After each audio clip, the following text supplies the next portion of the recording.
ವಿಜಯನಗರ ಜಿಲ್ಲೆಯ ಹೂವಿನಹಡಗಲಿ ತಾಲೂಕಿನ ಮೈಲಾರದಲ್ಲಿ ಪ್ರತಿ ವರ್ಷದ ಪದ್ಧತಿಯಂತೆ ಈ ವರ್ಷವೂ ಮೈಲಾರಲಿಂಗೇಶ್ವರ ಜಾತ್ರೆಗೆ ಚಾಲನೆಯನ್ನು ನೀಡಲಾಗಿದೆ. ಹೌದು, ಈ ಜಾತ್ರೆಗೆ ರಾಜ್ಯ ಸೇರಿದಂತೆ ಹೊರ ರಾಜ್ಯಗಳಿಂದಲೂ ಅಪಾರ ಪ್ರಮಾಣದ ಭಕ್ತರು ಬರುತ್ತಾರೆ. ಸುಮಾರು 11 ದಿನಗಳ ಕಾಲ ನಡೆಯುವ ಈ ಜಾತ್ರೆಗೆ ದೇವಸ್ಥಾನದಲ್ಲಿ ಶ್ರೀ ಮೈಲಾರಲಿಂಗೇಶ್ವರನಿಗೆ ವಿಶೇಷ ಅಲಂಕಾರ ಮಾಡುವುದರ ಜೊತೆಗೆ ಸ್ವಾಮಿಗೆ ಕಂಕಣ ಧಾರಣೆಯನ್ನು ಮಾಡಿದ ನಂತರ ಧಾರ್ಮಿಕ ಕಾರ್ಯಗಳಲ್ಲಿ ಭಾಗವಹಿಸುವ ಬಾಬುದಾರರಿಗೂ ಸಹ ಕಂಕಣ ಧಾರಣೆ ಮಾಡಲಾಯಿತು.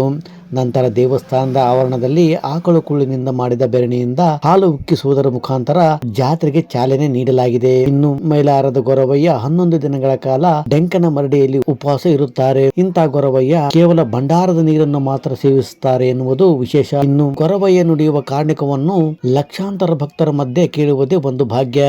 ಫ್ರೆಂಡ್ಸ್, ನೀವೇನಾದರೂ ಮೈಲಾರ ಜಾತ್ರೆಗೆ ಹೋಗಿದ್ದರೆ ಕಾರ್ಣಿಕದ ಸ್ಥಳದಲ್ಲಿ ಕಾರ್ಣಿಕವನ್ನು ಕೇಳಿದ್ದೀರಾ ಅಥವಾ ಇಲ್ವಾ ಅನ್ನೋದನ್ನ ಕಾಮೆಂಟ್ ಮಾಡಿ, ಲೈಕ್ ಮಾಡಿ, ಶೇರ್ ಮಾಡಿ ಹಾಗೂ ತಪ್ಪದೆ ನಮ್ಮ ಚಾನಲ್ ಸಬ್ಸ್ಕ್ರೈಬ್ ಮಾಡಿ.